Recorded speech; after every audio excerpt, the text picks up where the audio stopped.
Ashamaa harka fuunee hordoftootaa fi kabajamtoota mul'atatuu fi kan biyya keessa fi kan biyya alaa jirtanii nageenyi koo kan jaalalaa kan kabajaa bakkuma jirtanitti isin bira naaf haa ga'u. Isiniin jecha hordoftootaa fi kabajamtoota koo har'a immoo mul'atan maal qabattee dhufte?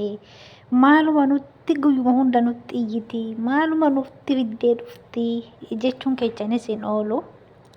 Dhiifama isiniin jedha. Maal seetanii dhugaa rabbii waan baay'ee nama gaddisiisu waan baay'ee keessa nama cabsu jechuudha. Wanni raawwatamaa jiru jechuudha. Akkuma agartanii iskiriinii kana gubbaarratti jechuudha. Wardaa jechuudha. Haadha manaa gololchaa jechuudha. Ishiin illee qabamtee harka dhiiraa harka yookiin immoo harka dhiiraa harka buutee jirti. Maaliifii sababa maaliitiin jechuun keessan hin oolu sababa iftuutiin jechuudha. Iftuun akkuma beektanii tanaan dura gololchaa irratti abbaa manaa wardaa irratti jechuudha qoricha itti gootee maraachitee waan namni hin goone irratti hojjattee namummaa isa baastee waan addaa isa hojjattee amma immoo wardaanii ergamtuun tunuusiin marattee sitta fuudha jetteeni eeyyamsiistee isallee eeyyamsiiste jechuudha. Inna erga isaan walii galtee godhatanii biiniin jechuudha. Biiftuu biseetiin gololchaadhaan wal lolte sanii gololchaadhaan qorichaan maraachiste sanii yadduma san keessaa biiftuu natu fuudha jedhee biiniin dubbatee ture.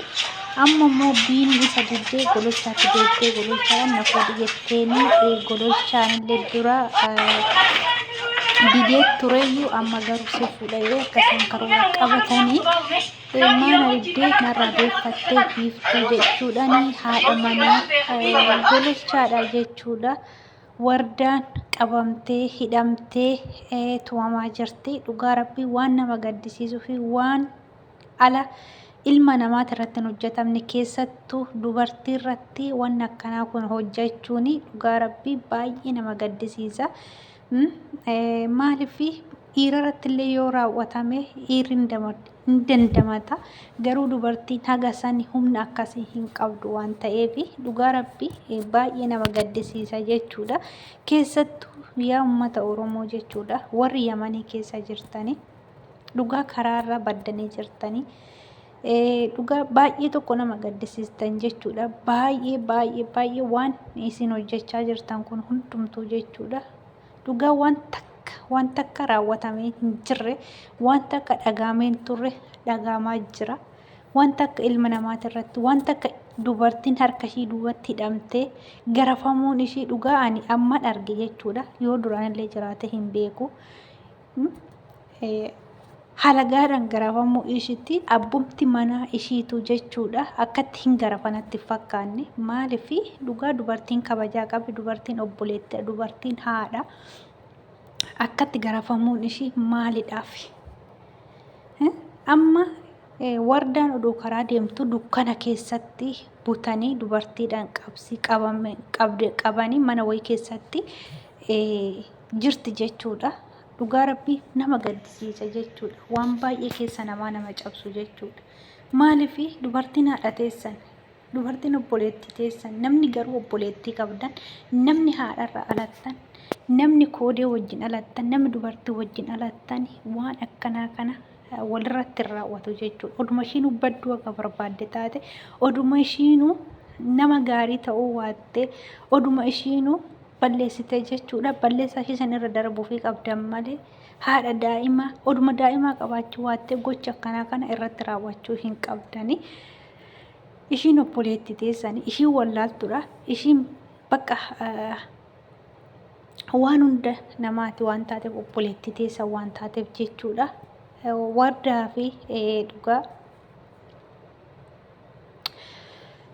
furmaata irratti wanni raawwatamaa jiru waan baay'ee nama gaddisiisudha jechuudha. Furmaatiin harkaa baananii wardaan qabamtee jirti jechuudha. Amma wardaanis harka diinaa seentee isheenis tumamaa jirti.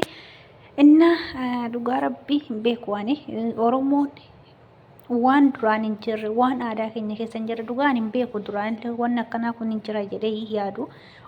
Dubartiin akkatti tumamti harki ishii walitti dhabame harki duubatti hidhanii akkatti tumanii dhugaa namoota miidiyaa kana gubbaa irratti arge keessattuu warma Yamanii kana irratti arge.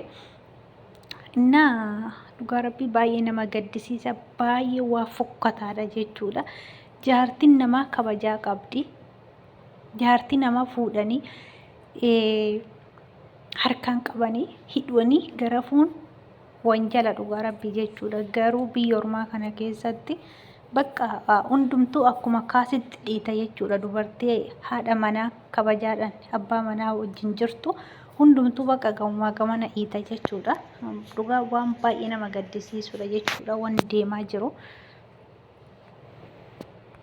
Naa waldaanis haala kanaan qabamtee biinidhaanii garafamaa jirti.